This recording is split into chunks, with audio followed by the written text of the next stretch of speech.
Hello friends, welcome to honey JS academy. April 18 నుంచి 21 వరకు అంటే 19, 20, 21 4 డేస్ కరెంట్ అఫైర్స్ డిస్కస్ చేద్దాం. పెద్దగా ఎక్కువ అంశాలు ఏమీ లేవు. సో ఒకసారి చూస్తే ఈ 4 డేస్ అనేది ఈరోజు రేపు మనకి స్కూల్ అయిపోతుంది కాబట్టి నెక్స్ట్ డే నుంచి మనం కరెంట్ అఫైర్స్ రెగ్యులర్గా చేద్దాం. టైం ఉంటుంది కాబట్టి ఒక 1 అవర్ సమయం కేటాయించి రెగ్యులర్ క్లాసెస్ కండక్ట్ చేద్దాం. కొన్నిసార్లు డేస్ పరంగా వెనుకబాటు ఉన్నప్పటికీ ఆర్టికల్స్ పరంగా మనం చాలా ముందు ఉంటాం. ఆర్టికల్స్ ఎటువంటి మనం స్కిప్ చేయట్లేదు. 18 ఏప్రిల్ చూస్తే world heritage day, very famous. 19 April చూస్తే మనం ఆర్యభట్ట అని చెప్పేసి మన స్వదేశీ ఉపగ్రహాన్ని వెరీ ఫస్ట్ టైం 1975 ఏప్రిల్ 19న రష్యా నుంచి మనం ప్రయోగించాం. దీంతో ఉపగ్రహాలు పంపిన 11వ దేశంగా ఇండియా రికార్డ్ సృష్టించింది. Very famous. 50 ఇయర్స్ మనకి. కాబట్టి ఎగ్జామ్లో ప్రశ్న వస్తుంది. ఆర్యభట్ట అని చెప్పేసి ఏ రాకెట్ ద్వారా ప్రయోగించారు, ఎక్కడి నుంచి ప్రయోగించారు. ఏప్రిల్ 20 ఇన్ఫ్యాక్ట్ లేదు. ఈ ఏప్రిల్ 19 ఇంకోటి లివర్ డే అని చెప్పేసి పిలుస్తాం. 21 national civil service day. 1947 April 21న సర్దార్ వల్లభాయ్ పటేల్ అని చెప్పేసి ఈ సివిల్ సర్వీసెస్ని ఉక్కు చట్టంగా పేర్కొంటూ ప్రసంగిస్తాడు. దానికోసం అని చెప్పేసి మనము నేషనల్ సివిల్ సర్వీస్ డేగా జరుపుకుంటాం. ఒకసారి మీరు modern India history classes YouTube లోపల ఫ్రీగా అందుబాటులో ఉన్నాయి. మన టెస్ట్ సిరీస్ కండక్ట్ చేస్తున్నాం ఫ్రీగా. ఈ ఇండియన్ పాలిటీ, ఎకనామీ, తెలంగాణ ఉద్యమానికి కొంచెం బ్రేక్ వచ్చింది 10th స్పాట్ డ్యూటీ కారణంగా. అప్పుడు మనం ఫ్రీగా చేయడం జరిగింది, టైం వేస్ట్ చేయకుండా.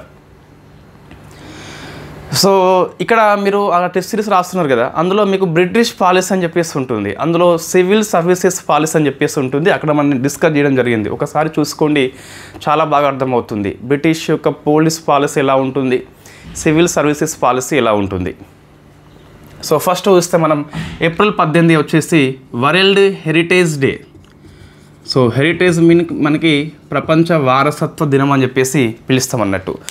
థీమ్ ఏంటంటే మనకు ఈ హెరిటేజ్ ఏవైతే ఉన్నాయో అవి ప్రమాదంలో ఉన్నాయట, థ్రెట్లో ఉన్నాయి. ఎట్లా అంటే 2 రకాలుగా. ఒకటేమో డిజాస్టర్స్ అంటే విపత్తులు అని చెప్పేసి పిలుస్తాం. ఇంకోటి కాన్ఫ్లిక్ట్ అంటే ఈ దేశాల మధ్య విభేదాల కారణంగా, జియో పాలిటిక్స్ ఫలితంగా వాళ్ళు యుద్ధం చేసుకుంటున్న క్రమం లోపల కొన్ని వారసత్వ ప్రదేశాలు ధ్వంసమవుతున్నాయట. మన థీమ్ ఈజీగా గుర్తుంటుంది. వరల్డ్ హెరిటేజ్ డే యొక్క థీమ్ ఏంటి అంటే ఈ heritage under threats from disasters కావచ్చు, లేదా హ్యూమన్ రీజన్స్, కాన్ఫ్లిక్ట్ కావచ్చు. యుద్ధాల ఫలితంగా వాళ్ళు బాంబులు వేసుకుంటారు, మనిషి మీద పడాల్సింది ఆ ప్లేస్లో పడిపోతుంది, ఆ ప్రదేశం ధ్వంసం అయిపోతుంది. అది మనం థీమ్ తీసుకోవడం జరిగింది. నెక్స్ట్ ఏప్రిల్ 19 చూస్తే లివర్ డే అని చెప్పేసి ఉన్నది. ఈ ప్రపంచ కాలేయ దినం అని చెప్పేసి ఈ లివర్ డిసీజ్ రాకుండా అవేర్నెస్ కల్పిస్తున్నట్టు మనం. థీమ్ ఏంటంటే మనకి food is medicine. Food is medicine అంటే ఆహారమే ఔషధం అని చెప్పేసి థీమ్ తీసుకోవడం జరిగింది. ఈ 21 మీకు ఆల్రెడీ తెలుసు, నేషనల్ సివిల్ సర్వీసెస్ డే అని చెప్పేసి పిలుస్తాం. నెక్స్ట్ అండి ఈ 22 ఈరోజు మనకి వరల్డ్ ఎర్త్ డే అని చెప్పేసి ఉంది. వరల్డ్ ఎర్త్ డే అని చెప్పేసి పిలుస్తాం. అది ఈ రోజు ఉంది మీకు. రేపటి క్లాస్లో మనం డిస్కస్ చేద్దాం. మీకు తెలిసి ఉంటే ఓకే. ఈ వెబ్ అని చెప్పేసి పిలుస్తాం. Water day March 22, earth day April 22, biodiversity day May 22. వరుసగా మీకు వెబ్ అని చెప్పేసి ఈజీగా కోడ్ రూపంలో గుర్తుపెట్టుకోవచ్చు. నెక్స్ట్ చూస్తే ఇది మనకు థీమ్ వచ్చేసి ఎర్త్ డేది అవర్ పవర్ అవర్ ప్లానెట్ అని చెప్పేసి థీమ్ తీసుకున్నాము. Our power our planet. Okay. Next polity article అండి. ఒక కేసు వార్తల్లో వచ్చింది. ఇది పాలిటీ కిందకి వస్తుంది. Pinky versus state of UP అండి. ఎందుకు కేసు పేరు గుర్తుపెట్టుకోవాలంటే ఈ చైల్డ్ ట్రాఫికింగ్ ఏదైతే ఉందో, బాలల అక్రమ రవాణా ఏదైతే ఉందో దాని మీద సుప్రీంకోర్టు కొన్ని గైడ్లైన్స్ ఇష్యూ చేసింది వెరీ ఫస్ట్ టైం. ఈ కేసుని మనము ఈ చైల్డ్ యాంటీ ట్రాఫికింగ్ గైడ్లైన్స్ కేసుగా పిలుస్తాం. ప్రశ్న వస్తుంది ఇట్లా కూడా. బాలల అక్రమ రవాణా నిరోధం కోసం అని చెప్పి సుప్రీంకోర్టు కొన్ని గైడ్లైన్స్ ఇష్యూ చేసింది. కాబట్టి so child anti trafficking guidelines కేసుగా ఈ Pinky versus state of UP అని చెప్పేసి వెరీ ఫేమస్ కేసు. సుప్రీంకోర్టు ఎటువంటి చెప్పింది అంటే, సో ఫస్ట్ అన్ని స్టేట్లలో, so every state, every UT also 28 states 8 UTs ఏవైతే ఉన్నాయో ఇందులో తక్షణమే మీరు యాంటీ హ్యూమన్ ట్రాఫికింగ్ యూనిట్స్ అని చెప్పేసి డిస్ట్రిక్ట్ హెడ్ క్వార్టర్లో ఏర్పాటు చేయాలి. ఏమంటుంది అంటే యాంటీ హ్యూమన్ ట్రాఫికింగ్ యూనిట్స్ అని చెప్పేసి జిల్లా కేంద్రాల్లో ఏర్పాటు చేయమన్నది. స్టేట్ లెవెల్లో కాదు, డిస్ట్రిక్ట్ లెవెల్లో ఏర్పాటు చేయమన్నది. సో ఇంకొకటి ఏమన్నదంటే, ఒకవేళ ఏదైనా చైల్డ్ మిస్ అయితే గిట్ట సో ఎక్కువ కాలం మనకి కనబడకుంటే దాన్ని మీరు ట్రాఫికింగ్గా ట్రీట్ చేయండి, అంటే అక్రమ రవాణా కింద తీసుకోవాలని చెప్పేసి చెప్పడం జరిగింది. ఇవి రెండే మనకు కనిపిస్తున్నాయి. జిల్లా స్థాయిలో యాంటీ హ్యూమన్ ట్రాఫికింగ్ యూనిట్స్ ఏర్పాటు చేయాలి. చైల్డ్ మిస్సింగ్ కేసుని మోస్ట్లీ ట్రాఫికింగ్ కేసుగా తీసుకోవడం జరుగుతుందట. సో ఇవి రెండు విషయాలు Pinky versus state of UP లోపల చెప్పడం జరిగింది. ఎంత ఈజీ అండి, అది చాలా గుర్తుంటుంది. నెక్స్ట్ యుఎన్ఓ అనుబంధ సంస్థ UNCTAD అని చెప్పేసి ఉంటుంది. సో అది ఇండియా జీడిపిని 2025లో 6.5గా అంచనా వేసింది. సో ఇది గుర్తుపెట్టుకోవాలంటే అవసరమే అండి. మీ పేపర్ లోపల ఇంకోటి ఫ్యూచర్ రేటింగ్స్ అని చెప్పేసి ఇంకేదో నోమురా సంస్థ కూడా అంచనా వేసింది, మనం స్కిప్ చేస్తున్నాం, అవి రావట్లేదు కూడా. సో వరల్డ్ బ్యాంక్ కావచ్చు, UNO కావచ్చు, IMF కావచ్చు, ADB కావచ్చు, OECD కావచ్చు, RBI కావచ్చు, ఆర్థిక సర్వే కావచ్చు, బడ్జెట్ కావచ్చు, ఇవి ఇండియా జీడిపిని అంచనా వేస్తే మనము సో డిస్కస్ చేయాలి. మిగతా అన్నీ స్కిప్ చేయండి, అన్నీ మైండ్లో పెట్టేసుకుంటే మనకు గుర్తుండట్లే. అది మన మెయిన్ సమస్య ఇక్కడ. రిఫరెన్స్ పుస్తకాలు మనకి ఎక్కువై సమస్య, పుస్తకాలు లేకపోవడం కాదు. ఆ చెత్త అంతా మొత్తం మైండ్లో పెట్టేస్తే మనకి సో విలువైంది కోల్పోతున్నాం. కాబట్టి మనం కొంచెం బౌండరీ పెట్టుకోవాలి కరెంట్ అఫైర్స్ లోపల. సో చివరి అంశాన్ని కవర్ చేయాలి అనే ఆతృత కరెంట్ అఫైర్స్ విషయంలో పనికిరాదు. రైట్, ఇంత 6.5 అని చెప్పేసి పిలుస్తాం. సో మనం ఎక్కడ అవసరమో అక్కడ డెప్త్గా పోదాం, బట్ అవసరం లేని దగ్గర కూడా డెప్త్గా అవసరం లేదు. అన్ని అంశాలు లోతుగా అధ్యయనం చేస్తే మన లోతుల్లోకి ఉండిపోతాం, సో పైకి వస్తలేం. That is the main problem. So next అండి, సో రెండు కూడా స్పేస్ ఆర్టికల్స్ వార్తల్లో వచ్చినాయి. సో ఫస్ట్ వస్తే ఇది PIB న్యూస్, CROP అని చెప్పేసి వార్తల్లో వచ్చింది. ఒక టెక్నాలజీ అది ఏంటి అంటే, so comprehensive remote sensing observation on crop progress. So comprehensive remote sensing observation on crop progress అంటే పంటల సో ఎదుగుదల మీద రియల్ టైం ట్రాకింగ్ అందిస్తుంది ఈ టెక్నాలజీ. ఉపగ్రహాల యొక్క సాంకేతిక పరిజ్ఞానం ఉపయోగించి ఇస్రో యొక్క అనుబంధ సంస్థ నేషనల్ రిమోట్ సెన్సింగ్ సెంటర్ దీన్ని రూపొందించింది. What is the crop, CROP అని చెప్పేసి అంటే క్రాప్ మీన్స్ పంటలు. దేన్ని అధ్యయనం చేస్తుంది? క్రాప్ యొక్క ప్రోగ్రెస్ని రియల్ టైం అనే ట్రాకింగ్ అందిస్తుంది. Developed by national remote sensing centre. So ఇది ఇస్రో యొక్క అనుబంధ సంస్థ మన హైదరాబాద్లో హెడ్ క్వార్టర్ కలిగి ఉంది. ఇప్పుడు ఎందుకు వార్తల్లో వచ్చింది అంటే, ఒక 3 ఉపగ్రహాల యొక్క సమాచారాన్ని ఉపయోగించుకొని ఈ టెక్నాలజీ అనేది 2024 and 25 ఇయర్లో గోధుమ ఉత్పత్తిని సరిగ్గా అంచనా వేసిందట. సో గోధుమ ఉత్పత్తిని సరిగ్గా అంచనా వేయడం జరిగింది. ఎంత అంటే 122 మిలియన్ టన్స్ అని చెప్పేసి పిలుస్తాం. ఇది సరిగ్గా వ్యవసాయ శాఖ గణాంకాలకి సరిపోయింది అట. సో ఇప్పుడు ఆ 3 ఉపగ్రహాల పేర్లు గుర్తుపెట్టుకోవాలి క్వశ్చన్ డెప్త్గా వచ్చినప్పుడు. వెరీ ఫస్ట్ టైం ఉపగ్రహ సాంకేతికత ఉపయోగించి పంట ఉత్పత్తిని అంచనా వేయడం జరిగింది. ఎకనామిక్ కింద తీసుకోవచ్చు, మీ ఇష్టం. స్పేస్ కింద తీసుకోవచ్చు. వై? బికాజ్ ఇస్రో మ్యాటర్ కాబట్టి, పంట ఉత్పత్తి కాబట్టి అక్కడ తీసుకోవచ్చు. వ్యవసాయం లోపల సాంకేతికత విప్లవం అని చెప్పేసి మన గ్రూప్ 1 మెయిన్స్ క్వశ్చన్ ఉన్నది, వెరీ ఫేమస్ క్వశ్చన్.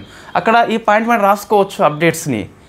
సో కొంపదీసి ఈ పాయింట్ కనుక ప్రొఫెసర్ల యొక్క బుల్లెట్ పాయింట్స్ బ్లూ ప్రింట్లో లేకుంటే కొట్టి పడేస్తున్నారట. That is the main problem group 1 లోపల. సరే, మొత్తం మీద చూస్తే ఇది 3 ఉపగ్రహాల పేర్లు మెయిన్స్కి అవసరం లేదు కానీ సో ప్రిలిమ్స్ దృష్ట్యా గుర్తుపెట్టుకోవాలి. ఒకటి రీశాట్ 1A అని చెప్పేసి పిలుస్తాం. RISAT 1A. సెకండ్ది రీసోర్స్ శాట్ 2A అని చెప్పేసి పిలుస్తాం, 2A. నెక్స్ట్ ఓసియన్ శాట్ 3 అని చెప్పేసి పిలుస్తాం. ఓసియన్ కాదు, అది ఏమవుతుంది మిన్ను, అది OCEAN, ఓషన్ అట. సో ఓషన్ షాట్ అని చెప్పేసి పిలుస్తాం. That is my English knowledge. So ocean shot అని చెప్పేసి పిలుస్తాం. So RISAT 1A, resource SAT 2A, ocean లేదా ఓషన్ షాట్ 3 అని చెప్పేసి. సో ఈ 3 ఉపగ్రహాల యొక్క పరిజ్ఞానాన్ని ఉపయోగించుకొని క్రాప్ అనే సాంకేతిక పరిజ్ఞానము పంట ఉత్పత్తిని వెరీ ఫస్ట్ టైం సరిగ్గా అంచనా వేయడం జరిగింది. టైం తీసుకుంటున్నాం ఈ ఆర్టికల్కి, వెరీ ఫేమస్ కాబట్టి సో ఎగ్జామ్లో వస్తుంది. నెక్స్ట్ అండి, తర్వాత వస్తే సో మీకు ఆర్యభట్ట అని చెప్పేసి వార్తల్లో వచ్చింది. సో ఆర్యభట్ట ఇది 19 ఏప్రిల్ 1975లో సో మనము కాస్మోస్ 3M రాకెట్ పేరండి. ఉపగ్రహం మనది, రాకెట్ మనది కాదు. సో ఇక్కడ నుంచి మనం అంటే రష్యాలో ఉన్న సో వోల్గాగ్రాడ్ నుంచి ప్రయోగించినాం, వోల్గాగ్రాడ్ నుంచి. సో దీంతో 11వ దేశంగా ఇండియా రికార్డ్ సృష్టించింది. సో 50 years కాబట్టి వెరీ ఫేమస్. 19 ఏప్రిల్ మనకి very famous. So Aryabhata first స్వదేశీ ఉపగ్రహం అని చెప్పేసి పిలుస్తాం. సో రాకెట్ కాస్మోస్ 3M అని చెప్పేసి వోల్గాగ్రాడ్ నుంచి very first time in fact India ఉపగ్రహాన్ని ప్రయోగించింది. సో 50 years సెలబ్రేషన్స్ కాబట్టి సో మనం ఒకటి క్లాస్ చేయాలి టైం ఉన్నట్లయితే. ఇస్రో ప్రయోగం అని చెప్పేసి ఫేమస్ శాటిలైట్స్ ఏమున్నాయని చెప్పేసి, రైట్. అయినా మీకు 2024 అప్డేట్స్లో అవన్నీ వచ్చినాయండి. సో 24 అప్డేట్స్ని మీరు తక్కువ అంచనా వేయొద్దండి. 26లో మీరు యూపీఎస్ ప్రిలిమ్స్ రాసినప్పటికీ, గ్రూప్ 2 రాసినప్పటికీ అది పనికొస్తుంది. ఎందుకు అంటే అందులో బేసిక్స్ నుంచి అప్డేట్ వరకు ఉన్నాయి. ఏం చేయాలి, మీరు 25ని దాంట్లో యాడ్ చేస్తే అయిపోతుంది. నెక్స్ట్ అండి, సో డిఫెన్స్ ఆర్టికల్స్ ఒక 2 ఉన్నాయి, 2 కూడా ఈజీ. సో ఫస్ట్ చూస్తే ఎక్సర్సైజ్ డిసర్ట్ ఫ్లాగ్ 10. సో ఒక విన్యాసం పేరు డిసర్ట్ ఫ్లాగ్ 10 అంటే 10th ఎడిషన్గా మనం తీసుకుంటాము దీన్ని. సో దుబాయ్ హోస్ట్ చేసింది. ఇట్ ఈస్ ఎయిర్ ఫోర్స్ విన్యాసము, మల్టీలాటరల్ ఎక్సర్సైజ్. బహుళ దేశాలు హాజరవుతున్నాయి, ఇండియా కూడా హాజరవుతుంది. సో మనకి పిఐను చూస్తే ఇట ఆ పేర్లు ఇచ్చారు, దేశాల పేర్లు, అది అవసరం లేదు. నెక్స్ట్ ఒక మిస్సైల్ మనకి వార్తల్లో ఉంది, దాని పేరు శాప్శాన్ మిస్సైల్. సో శాప్శాన్ మిస్సైల్ ఇది నౌనే అండి, ఇది ఇంగ్లీషు ఏం కాదు, ఇది నౌనే మనకి. సో శాప్శాన్ మిస్సైల్ ఇది ఉక్రెయిన్ యొక్క మిస్సైల్. ఒకసారి మన కరెంట్ అఫైర్స్ కనుక ప్రీవియస్ పేపర్స్ అబ్జర్వ్ చేస్తే ఈ రష్యా వర్సెస్ ఉక్రెయిన్ కానీ, ఇజ్రాయెల్ వర్సెస్ పాలస్తీనా కానీ, అజర్బైజాన్ వర్సెస్ అర్మేనియా కానీ, లేకుంటే ఈ ఇరాన్ వర్సెస్ పాకిస్తాన్ కానీ, ఇటువంటి మనకు యుద్ధంలో ఉన్నప్పుడు ఆ ఉపయోగించిన మిసైల్స్ తరచుగా వార్తల్లో వస్తున్నాయి, ఎగ్జామ్లో వస్తున్నాయి. మనం డిస్కస్ చేసిన 24 అప్డేట్స్ లోపల. సో ఒకసారి చూసుకోండి, ఇది ఇంకొకటి మనం యాడ్ చేసుకోవాలి. ఇది short range missile and ballistic missile. మనము ballistic versus cruise missile discuss చేసినాం కదా. సో భూ వాతావరణం దాటుకొని ప్రయాణిస్తుంది, వేగం ఫస్ట్ ఎక్కువ ఉంటుంది, తర్వాత మార్పు వస్తుంది. క్రూయిజ్ మిసైల్ అనేది ప్యారలల్గా భూ వాతావరణంలోనే ప్రయాణిస్తుంది, స్థిరమైన వేగంతో ప్రయాణిస్తుంది. సో శాప్శాన్ ఇది ఉక్రెయిన్ యొక్క షార్ట్ రేంజ్ బాలిస్టిక్ అని చెప్పేసి పిలుస్తాం. ఇవి డిఫెన్స్ ఆర్టికల్స్ అండి. Next science and technology others లోపల ఈ ఏప్రిల్ 19 లివర్ డే కదా, ఆ రోజు మనకి అమిత్ షా గారు మినిస్ట్రీ ఆఫ్ హోమ్ అఫైర్స్ ఇక్కడ అని చెప్పేది. సో ఒక కార్యక్రమాన్ని స్టార్ట్ చేసిండు ఈ లివర్ డిసీజ్ యొక్క అవేర్నెస్ కోసం అని చెప్పేసి. దాని పేరు హీల్డ్, HEALD అని చెప్పేసి పిలుస్తాం. సో ఏంటంటే హెల్త్ అవేర్నెస్ ప్రోగ్రామ్ ఇది. హెల్త్ లివర్ యొక్క హెల్త్ అవేర్నెస్ ప్రోగ్రామ్. దీంతోపాటు ఈ ఆల్కహాల్ ఎక్కువ సేవిస్తే మనకి కాలేయ వ్యాధి వస్తుంది కదా, దానికోసం కూడా ఇది పనిచేస్తుంది. సో జనరల్ కాలేయ వ్యాధులతో పాటు ఆల్కహాల్ యొక్క కాలేయ వ్యాధిని కూడా ఇది ప్రచారం చేస్తుంది, అవేర్నెస్ కల్పిస్తుంది అన్నట్టు. దీన్ని మనకు Indian institution of liver science అని చెప్పేసి ఉంటుంది. So institution of liver science వాళ్ళు దీన్ని ప్రారంభించారు. సో అమిత్ షా గారి దగ్గర ఉండి స్టార్ట్ చేయడం జరిగింది. ఇట్ ఈస్ అవేర్నెస్ ప్రోగ్రామ్ అండి. సో సింపుల్గా మీకు గుర్తుంటుంది, ఢిల్లీ లోపల అమిత్ షా స్టార్ట్ చేసిండు ఇండియన్ లివర్ సైన్స్ అని చెప్పేసి, ఇన్స్టిట్యూషన్ ఆఫ్ లివర్ సైన్స్ అని చెప్పేసి సంస్థ ఉంటుంది, అది ఇంప్లిమెంట్ చేస్తుంది ఈ హెల్త్ అనే కార్యక్రమాన్ని. సింపుల్గా గుర్తుపెట్టుకోవాలి, లివర్ డిసీజ్ ఏదైతే ఉందో దాని మీద హెల్త్ అవేర్నెస్ కల్పిస్తుంది అట. సో నెక్స్ట్ అండి, సో పర్యావరణ అంశాలు మనకి 2 వెరీ ఫేమస్ ఆర్టికల్స్ ఉన్నాయి. 2 వెరీ ఫేమస్ ఆర్టికల్స్ ఒకసారి చూస్తే ఫస్ట్ది సో చీతా తరలింపు అని చెప్పేసి మనము ఫస్ట్ సో ఇక్కడ కునో పార్క్లో పెట్టేసినాం వీటిని మధ్యప్రదేశ్ లోపల. ఇప్పుడు కునో నుంచి ఒక 2 చీతాలని సో గాంధీ సాగర్కి తరలించినాం. ఇది కూడా మనకి మధ్యప్రదేశ్లో ఉంటుంది. So very very famous. In fact Chambal నది అనేది ఈ గాంధీ సాగర్ పార్క్ని 2గా డివైడ్ చేస్తుంది, మధ్యలో ప్రవహిస్తుంది. ప్రశ్న ఇంతకుముందు యూపీఎస్సీ లోపల వచ్చింది, గాంధీ సాగర్ని ఏ రివర్ 2గా విభజిస్తుంది అంటే చంబల్ రివర్ అని చెప్పేసి పిలుస్తాం. సో చీతాల పేర్లో చూస్తే మనకి ప్రభాస్ ఒకటి, మన ప్రభాసే, ఇంకోటి పావక్ అని చెప్పేసి ఉన్నది. సో పావకు, ఇవి చీతాల పేర్లు అండి. 2టిని తరలించారు. కొన్నిసార్లు టీజీపీఎస్సీ ఇన్ఫ్యాక్ట్ ఈ పేర్లు కూడా ఇస్తుంది. ఏం టెస్ట్ చేస్తుందో మనకు అర్థం కావట్లేదు, కానీ ఈ పేర్లు కూడా కొన్నిసార్లు ఇస్తుంది. ఇంకోటి ఈ గాంధీ సాగర్కి సో బోట్స్వానా దేశం నుంచి ఇంకోటి ఈ 2 కూడా మనకి దక్షిణాఫ్రికా చీతాలండి, నమీబియా కాదు. సో దక్షిణాఫ్రికా అని చెప్పేసి పిలుస్తాం. నెక్స్ట్ ఈ బోట్స్వానా కంట్రీ నుంచి ఒక 8 చీతాల ఒప్పందం చేసుకోవడం జరిగింది మధ్యప్రదేశ్ రాష్ట్రము. ఇక్కడే మీకు సో గాంధీ సాగర్కి ఒక 2 చీతాలు వచ్చినాయి. ప్రభాస్, పావక్ దక్షిణాఫ్రికా, కూనో నుంచి వచ్చినాయి, సౌత్ ఆఫ్రికా నుంచి రాలేదు. సౌత్ ఆఫ్రికాయే కానీ ఇక్కడ నుంచి వచ్చినాయి. తర్వాత వస్తే సో బోట్స్వానా నుంచి ఒక 8 చీతాలు వస్తున్నాయట. సో మనకి ప్రజెంటు నమీబియా ఉంది, సౌత్ ఆఫ్రికా ఉంది, ఇప్పుడు అదనంగా మనకి బోట్స్వానా అని చెప్పేసి మరొక ఆఫ్రికా దేశము అయితే యాడ్ అవుతుంది. సో 8 ఎక్కడికి వస్తున్నాయి? కూనో కాదు, గాంధీ సాగర్కి వస్తున్నాయి. నెక్స్ట్ అండి, సో గ్రీన్ క్రిప్టో కరెన్సీ అని చెప్పేసి వార్తల్లో వచ్చింది. సో గ్రీన్ క్రిప్టో కరెన్సీ ఇది ఎకనామీలో రాసుకోవచ్చు లేదా ఇక్కడ రాసుకోవచ్చు. Why? Because it is green కాబట్టి. జనరల్లీ క్రిప్టో కరెన్సీ మనం ఉత్పత్తి చేయాలంటే మైనింగ్ చేయాలి. సో వాళ్ళు మైనింగ్ చేసేది ఎలక్ట్రిక్ని ఉపయోగించి మైనింగ్, కంప్యూటర్తో పనిచేసి మైనింగ్ చేస్తారండి. అయితే ఆ ఎలక్ట్రిక్ ఏదైతే ఉందో సో దాన్ని హైడ్రో పవర్ని ఉపయోగించి సో మైనింగ్ చేస్తున్నట. వెరీ ఫస్ట్ టైం కాబట్టి it is called green cryptocurrency. Cryptocurrency ఉత్పత్తి చేయాలంటే మనకి సో మైనింగ్ తప్పనిసరి. ఆ మైనింగ్ అనేది విద్యుత్ అవసరం ఉంటుంది, కంప్యూటర్ సహాయంతో చేస్తాం కాబట్టి. So in fact very first time ఆ విద్యుత్ అనేది హైడ్రో పవర్ని ఉపయోగించి జనరేట్ చేయడం జరిగింది కాబట్టి సో దీన్ని గ్రీన్ క్రిప్టో కరెన్సీగా పిలుస్తున్నాం, పర్యావరణ అనుకూల క్రిప్టో కరెన్సీగా పిలుస్తున్నాం. Cryptocurrency blockchain technology బట్టి పనిచేస్తుంది కదా. సో ప్రపంచంలో very first time blockchain technology కోసం అని చెప్పేసి హైడ్రో పవర్ని ఉపయోగిస్తున్న కంట్రీ పేరు మనకి సో భూటాన్ కంట్రీ అండి. ప్రశ్న వస్తుంది, ఇటీవల గ్రీన్ క్రిప్టో కరెన్సీ వార్తల్లో ఉన్నది అంటే ఏంటంటే సో ఆ కరెంట్ ఏదైతే ఉందో సోలార్ కావచ్చు, విండ్ కావచ్చు, లేదా హైడ్రో పవర్ కావచ్చు. ఇప్పుడు హైడ్రో పవర్ మనం తీసుకుంటున్నాము, ఉత్పత్తి చేస్తే దాన్ని గ్రీన్గా పిలుస్తాం మనం. గ్రీన్ మీన్స్ ఎటువంటి ఎమిషన్స్ లేవు, క్లీన్గా ఉన్నది. So very first time hydro పవర్ని ఉపయోగించి క్రిప్టో కరెన్సీ ఉత్పత్తి చేస్తున్న మైనర్స్ వచ్చేసి భూటాన్ దేశంలో ఉన్నారు కాబట్టి సో ఆ కంట్రీ పేరు మనం గుర్తుపెట్టుకోవాలి. నెక్స్ట్ అండి, సో జాగ్రఫీ మీకు వార్తల్లో వచ్చిందండి. సో మన జాగ్రఫీ ఒక్క 1 వీక్ గ్యాప్ తీసుకొని ఫస్ట్ కోర్సు కంటే ముందు మనము మన సామర్థ్యాన్ని మనం ఫస్ట్ నిరూపణ చేసుకోవాలి, ప్రూవ్ చేసుకోవాలి.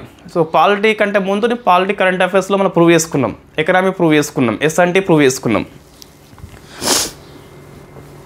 సో జాగ్రఫీ మనం ఇంకా ప్రూవ్ చేసుకోలేదు పూర్తిగా.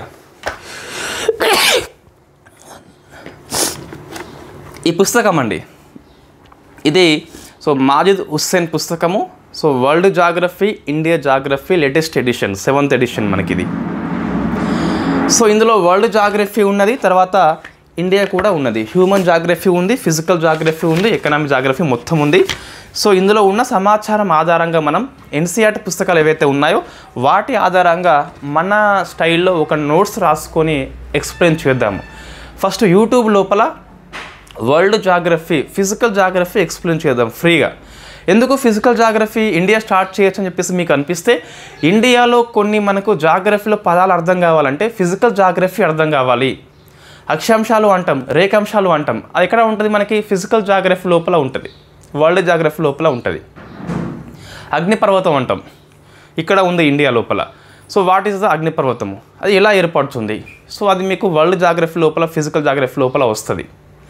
లేకుంటే భూకంపాలు అంటాం, సో అది ఎక్కడ వస్తుంది? ఫిజికల్ జాగ్రఫీ లోపల వస్తుంది. కాబట్టి ఫస్ట్ ఫిజికల్ జాగ్రఫీ సరిగ్గా అర్థం చేసుకుంటే అది బేసిక్స్ అండి అవన్నీ కూడా. సో మీకు ఇండియా జాగ్రఫీతో కంపేర్ చేస్తే వరల్డ్ జాగ్రఫీ హార్డ్. మనం ఫస్ట్ హార్డ్ది ఎక్స్ప్లెయిన్ చేద్దాము, ఈజీది కోర్స్ స్టార్ట్ చేసుకుందాం. సో కోర్సులో మళ్ళీ వరల్డ్ జాగ్రఫీ మళ్ళీ చెప్తాం మనం. రైట్. సో ఇప్పుడు జాగ్రఫీ మనకి ఏంటి వార్తల్లో వచ్చింది అంటే, సో నార్వెస్టర్స్ అని చెప్పేసి వార్తల్లో వచ్చింది. సో ఇప్పుడు మనం డిస్కస్ చేస్తాము సింపుల్గా వాట్ ఈస్ ద నార్వెస్టర్స్ అంటే, జనరల్లీ ఈ మార్చి లాస్ట్ ఏప్రిల్ మే లోపల ఉన్నట్టుండి మనకు ఒకేసారి ఉరుములు మెరుపులతో కూడా వర్షం పడుతుంది, దాన్ని నార్వెస్టర్స్గా పిలుస్తున్నాం. మోస్ట్లీ ఇండియా లోపల మనకి ఈ ఈస్ట్ ప్రాంతం లోపల లేదా నార్త్ ఈస్ట్ లోపల ఎక్కువ అవకాశం ఉంటుంది. ఎందుకోసం అంటే మనకి ఈ వెస్టర్న్ నుంచి వేడి గాలి వస్తుంది, బంగాళాఖాతం నుంచి తేమ గాలి వస్తుంది, ఇక్కడ లో ప్రెషర్ ఏర్పడి సో అటువంటి ప్రాంతం లోపల ఎక్కువ పశ్చిమ బెంగాల్, అస్సాము, ఈ జార్ఖండ్, ఒడిషా లాంటి ప్రాంతం లోపల ఈ నార్వెస్టర్స్కి ఎక్కువ అవకాశం ఉంటుందండి. అంటే అకస్మాత్తుగా ఉన్నట్టుండి మనకి ఉరుములు మెరుపులు విపరీతంగా వస్తాయి. సో దీన్ని కాల బైశాఖ్ అని చెప్పేసి పశ్చిమ బెంగాల్లో పిలుస్తున్నాం. వై? బికాస్ వాళ్ళకి ఆ బైశాఖి సంవత్సరం స్టార్ట్ అవుతుంది కాబట్టి ఇప్పుడు అలా పిలుస్తాం మనము. సో ఈ నార్వెస్టర్స్ యొక్క అధ్యయనం కోసం అని చెప్పేసి వెరీ ఫస్ట్ టైం ముందస్తు హెచ్చరిక కేంద్రాన్ని మనము ఒడిషా లోపల ఏర్పాటు చేస్తున్నాం. అంటే ఒక 3 hours బిఫోరే అది హెచ్చరికలు పంపిస్తుంది. మనకి రెయిన్ ఎలా అయితే కొంత అంచనా వేస్తామో వెరీ ఫస్ట్ టైం నార్వెస్టర్స్ని అంచనా వేస్తున్నాం. జాగ్రఫీ లోపల ఎంత ముఖ్యమైన ఆర్టికల్ అండి ఇది. తెలుగు పేపర్ రోడ్డు ఎవడు కవర్ చేయలేదు. సో ఒడిషా అని చెప్పేసి పిలుస్తాం మనం. సో ఇది గుర్తుపెట్టుకోవాలి కంపల్సరీ. నార్వెస్టర్స్ యొక్క హెచ్చరిక కేంద్రం ఇది, ఒక రీసెర్చ్ సెంటర్ అని చెప్పేసి పిలుస్తున్నాం. దీన్ని ఒక 3 రాష్ట్రాల్లో అధ్యయనం చేస్తున్నాము. ఇక్కడ నుంచి ఒకటేమో ఒడిషా ఉంటుంది కంపల్సరీ, నెక్స్ట్ వెస్ట్ బెంగాల్ ఉంటుంది, అండ్ జార్ఖండ్ అని చెప్పేసి ఉంటుంది. మొత్తం ఈస్ట్ ఇండియా కాబట్టి మీకు ఈజీగా గుర్తుంటుంది. ఈ 3 రాష్ట్రాల లోపల నార్వెస్టర్స్ యొక్క అధ్యయనం అని చెప్పేసి ఒడిషా లోపల మన అధ్యయన కేంద్రాన్ని ఏర్పాటు చేసుకున్నాం. సరిపోతుంది. క్వశ్చన్ డెప్త్గా వస్తే గిట సో మరి దీన్ని ఎవరు ఏర్పాటు చేస్తున్నారు అంటే, ఒకటి భారతీయ వాతావరణ శాఖ IMD అని చెప్పేసి పిలుస్తున్నాం. Indian institution of tropical IITM అని చెప్పేసి ఇది పూణేలో ఉంటుంది, ఇది కూడా పూణేలో ఉంటుంది.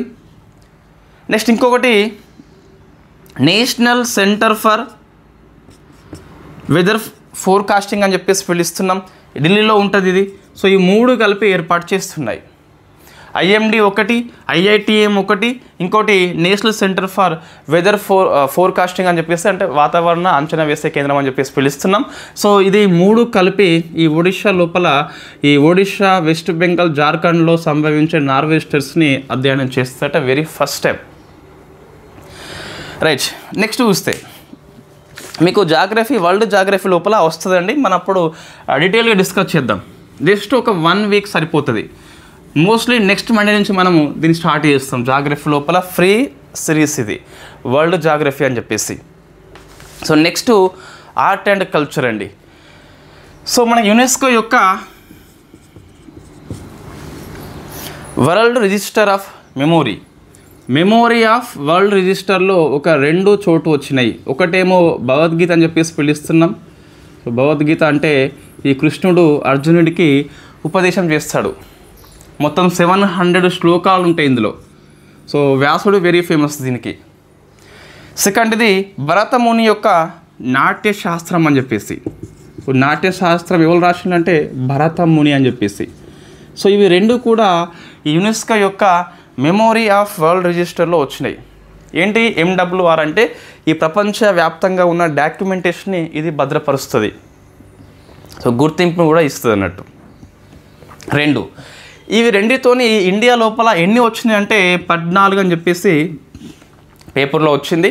14 కాదు అండి. సో 13 తీసుకుంటాం. వై? బికాస్ ఒక రెండిటికి 2 సార్లు వచ్చింది, మనకు 2 సార్లు వచ్చింది కాబట్టి నెంబర్ 13 వస్తుంది, 14 కాదండి మనకి. సో ఇది ఒకసారి మీకు కావాలంటే ఇన్ఫ్యాక్ట్ ఒకసారి మీరు దీంట్లోకి వెళ్ళి టెస్ట్ చేయండి, మీకు ఈజీగా దొరుకుతుందండి. యునెస్కో అని చెప్పేసి కొట్టేసి మెమోరీ ఆఫ్ వరల్డ్ రిజిస్టర్ అని కొట్టేయండి, ఇండియా అని చెప్పేసి కొట్టేస్తే మీకు ఆ లిస్ట్ వస్తుంది మొత్తం కంప్లీట్గా. అందులో మీకు 13 నెంబర్స్ కనిపిస్తాయి. సో మొత్తం 14 కాదు కాబట్టి ఇవి రెండింటి కలిపితే ఎంత వస్తుంది? 14 కాదు. మన పేపర్లో 14 వచ్చింది ఈనాడు లోపల, బట్ 13 ఆన్సర్ అండి. లిస్ట్ మీకు కనిపిస్తుంది, ఇబ్బంది లేదు. నెక్స్ట్ అంటే వరల్డ్ ఫేమస్ డాక్యుమెంటరీస్ ఏవైతే ఉన్నాయో వాటికి గుర్తింపుని ఇస్తుంది మెమోరీ ఆఫ్ వరల్డ్ రిజిస్టర్ అని చెప్పేసి. సో సబ్జెక్ట్ అయిపోయినాయి. మిగతా అన్ని సమ్మిట్స్, అవార్డ్స్, నియామకాలు, పర్సన్స్, తెలంగాణ, ఏపీ ఉంటాయి కదా, అవి డెప్త్గా రావండి. మీరు అబ్జర్వ్ చేయండి ఒకసారి. సబ్జెక్ట్ కరెంట్ అఫైర్స్ డెప్త్గా వస్తాయి. మిగతా డెప్త్గా అంటే ఆ అంశం బట్టి మనం తీసుకుంటాము. ఫేమస్ ఉంటాయి సమ్మిట్స్, బ్రిక్స్, అటువంటి మనం డిస్కస్ చేయాలి కంపల్సరీ. ఇప్పుడు మనకి సో 15వ బ్రిక్స్ దేశాల అగ్రికల్చర్ మినిస్ట్రీ అని చెప్పేసి మీటింగు బ్రెజిల్ హోస్ట్ చేసింది. సో దీనికి మన వ్యవసాయ శాఖ మంత్రి శివరాజ్ సింగ్ అని చెప్పేసి హాజరు కావడం జరిగింది. థీమ్ ఏంటంటే చూస్తే promoting inclusive and sustainable agriculture. Promoting inclusive and sustainable agriculture through cooperation and innovation. సహకారం ద్వారా, నవకల్పన ద్వారా సుస్థిర అభివృద్ధి వ్యవసాయాన్ని డెవలప్మెంట్ చేయాలి, ప్రమోటింగ్ చేయాలని చెప్పేసి థీమ్ తీసుకోవడం జరిగింది. ఈ సమ్మిట్ మనకు పూర్తిగా కాలే, అయిపోయిన తర్వాత ఇంకేమైనా ఉంటే అవుట్కమ్స్ డిస్కస్ చేద్దాం. సో మీ నోట్స్లో హోస్ట్ నేను రాయలేదండి, అది బ్రెజిల్. So Brazil. నెక్స్ట్ పుస్తకాలు చూస్తే ఇంకా మిగతా అన్నీ ఉత్తాయండి. పుస్తకాలు చూస్తే మన PM మోడీ గారు సంస్కృతి మీద కొన్ని ప్రసంగాలు ఇచ్చిండు కదా, వాటి సంకలనం అని చెప్పేసి పిలుస్తున్నాం. పుస్తకం పేరు సాంస్కృతిక పాంచ్వ అధ్యాయి. సో సాంస్కృతిక పాంచ్వ అధ్యాయి ఇది PM మోడీ యొక్క సంస్కృతి మీద ప్రసంగాల సంకలనం అండి. నెక్స్ట్ వెరీ ఫేమస్ పుస్తకము. సో రాసింది AS దులత్. ఏ పుస్తకము అంటే the chief minister and spy అని చెప్పేసి ఉంటుంది. సో స్పై ఈ జమ్మూ కాశ్మీర్ ముఖ్యమంత్రి ఫరూక్ అబ్దుల్లా కావచ్చు, మన స్పై అంటే ఇక్కడ రా సంస్థ యొక్క మాజీ అధిపతి AS దులత్ మధ్య సంభాషణని CM chief minister and spy అని చెప్పేసి పిలుస్తున్నాం. సో AS దులత్ యొక్క ప్రముఖ రచన. ఇది కొంచెం కాంట్రవర్షియల్ ఇష్యూ అయిపోయింది. సో అది మీకు వార్తల్లో ఉంది కాబట్టి వెరీ ఫేమస్. నెక్స్ట్ అపాయింట్మెంట్స్ అండి. మంగేలాల్ జాటు. సో మంగేలాల్ జాటు ఈయన ఇండియన్ కౌన్సిల్ అగ్రికల్చర్ రీసెర్చ్ యొక్క డైరెక్టర్ జనరల్గా వచ్చిండు. సో వెరీ ఫేమస్ సంస్థ కాబట్టి ఆయన పేరు మనం గుర్తుపెట్టుకోవాలి. Next Ajay Bhushan Pandey. Very very famous personality మన ఇండియన్.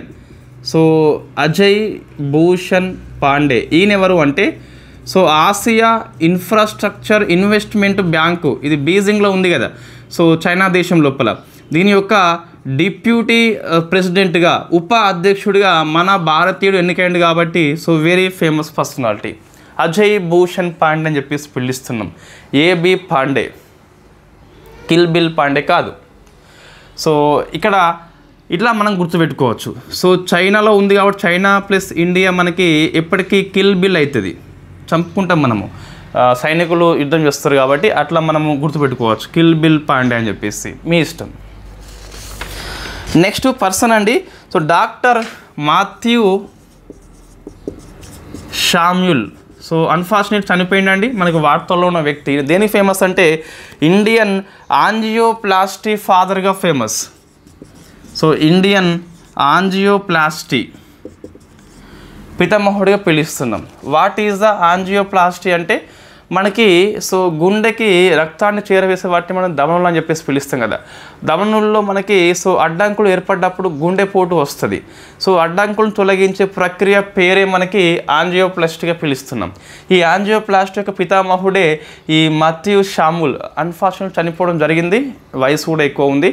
సో కాబట్టి very famous, father of the Indian యాంజియోప్లాస్టీగా ఫేమస్ పర్సనాలిటీ కాబట్టి మనం గుర్తుపెట్టుకోవాలి. యాంజియోప్లాస్టీ అంటే ధమనుల్లో మూసుకుపోయిన వాటిని ఓపెన్ చేస్తారు గుండెపోటు రాకుండా. నెక్స్ట్ అండి, సో అవార్డ్స్ చూస్తే ఇవి మరీ ఫ్యాక్ట్ బిట్సే అండి. సో అవార్డ్స్ చూస్తే యంగ్ గ్లోబల్ లీడర్ అవార్డ్ అని చెప్పేసి సో ఇది వరల్డ్ ఎకనామిక్ ఫోరం ఇస్తుంది. కేంద్ర మంత్రి రామ్మోహన్ నాయుడుకి వచ్చింది. సో ఈయన ఏపీ కాబట్టి ఏపీ వాళ్ళు బాగా గుర్తుపెట్టుకోవాలి, ఇండియన్స్ కూడా తెలంగాణ వాళ్ళకు కూడా అవసరమే. So Rammohan Naidu so young global leadership award అని చెప్పేసి వరల్డ్ ఎకనామిక్ ఫోరం ఇస్తుంది. నెక్స్ట్ స్టేట్స్ చూస్తే గిట్ట ఈ సంస్కృతం మీద అవేర్నెస్ కోసం కావచ్చు లేదా ప్రాముఖ్యత కోసం కావచ్చు ఉత్తరాఖండ్ రాష్ట్రం యొక్క రెండవ అధికారిక భాష కూడా ఈ సాంస్క్రిటే. సో ఉత్తరాఖండ్ రాష్ట్రం వచ్చేసి ఒక కార్యక్రమం స్టార్ట్ చేసిందండి, అదే ఆదర్శ్. సో గుర్తుపెట్టుకోవాలి, ఆదర్శ్ సంస్కృత గ్రామ కార్యక్రమం అని చెప్పేసి ప్రతి డిస్ట్రిక్ట్ లోపల ఒక గ్రామాన్ని ఎంపిక చేసి సో సంస్కృతాన్ని డెవలప్మెంట్ చేస్తారట. సో స్టేట్ కార్యక్రమం లోపల తీసుకోవడం జరుగుతుంది. ఏ రాష్ట్రం మనకి ఉత్తరాఖండ్ అని చెప్పేసి పిలుస్తున్నాం. నెక్స్ట్ అండి, సో తెలంగాణ చూస్తే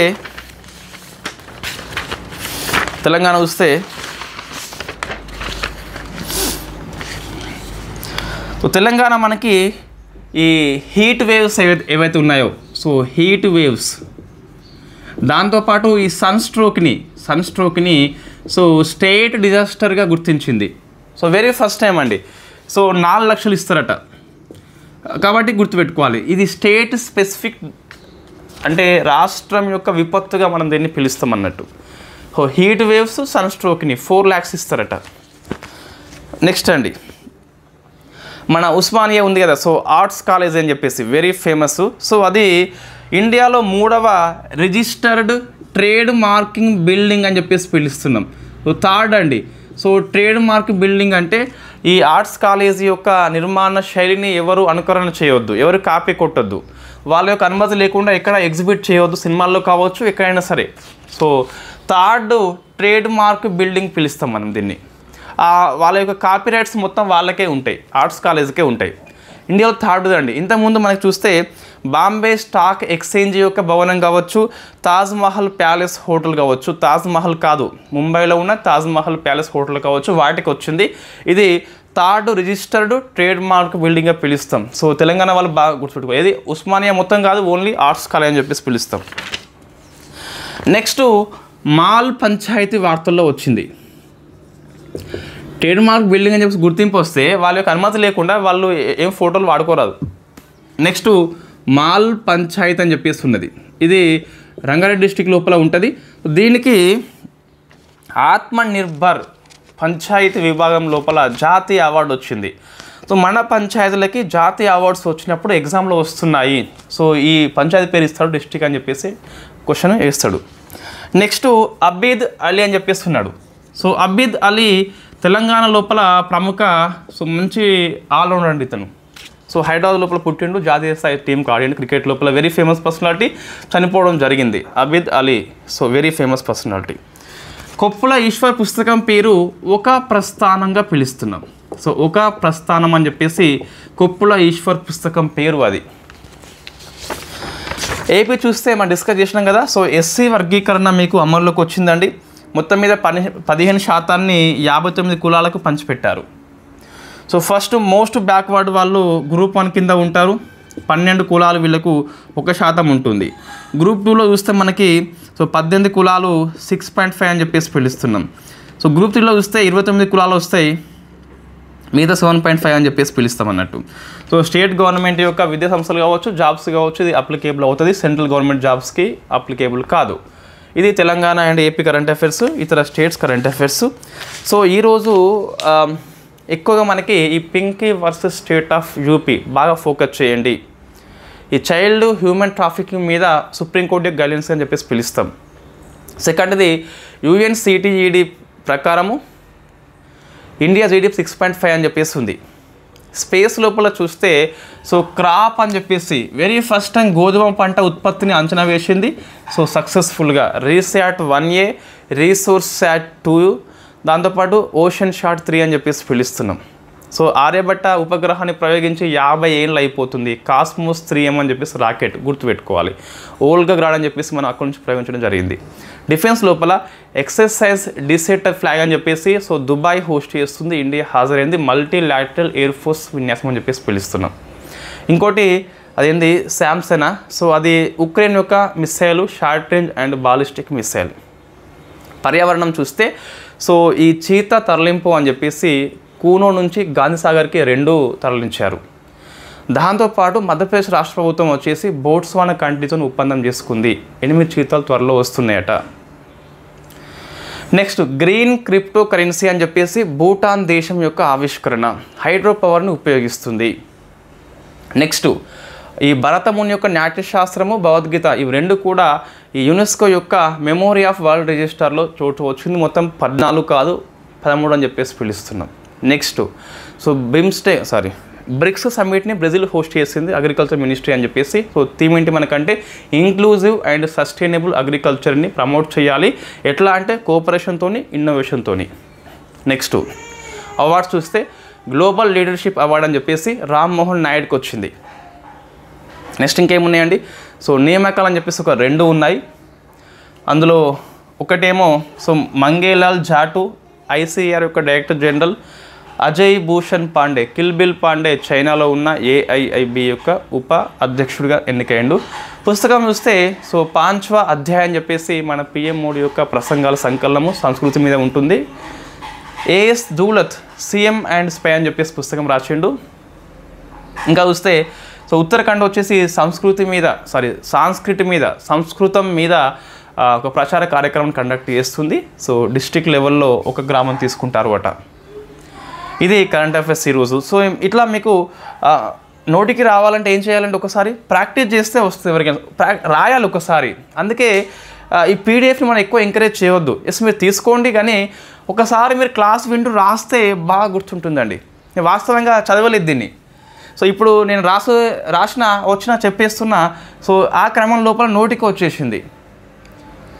so that is the issue అండి. అంటే మనం ఒకసారి రాస్తే గుర్తుంటుంది, రాయాలి స్పష్టంగా ఒకసారి. ఓన్లీ PDF చదివితే క్లాస్ విని అంతగా గుర్తుండకపోవచ్చు. That is the main drawback in current affairs అండి. ఒకసారి రాస్తే బాగా గుర్తుంటుంది. Thank you very much.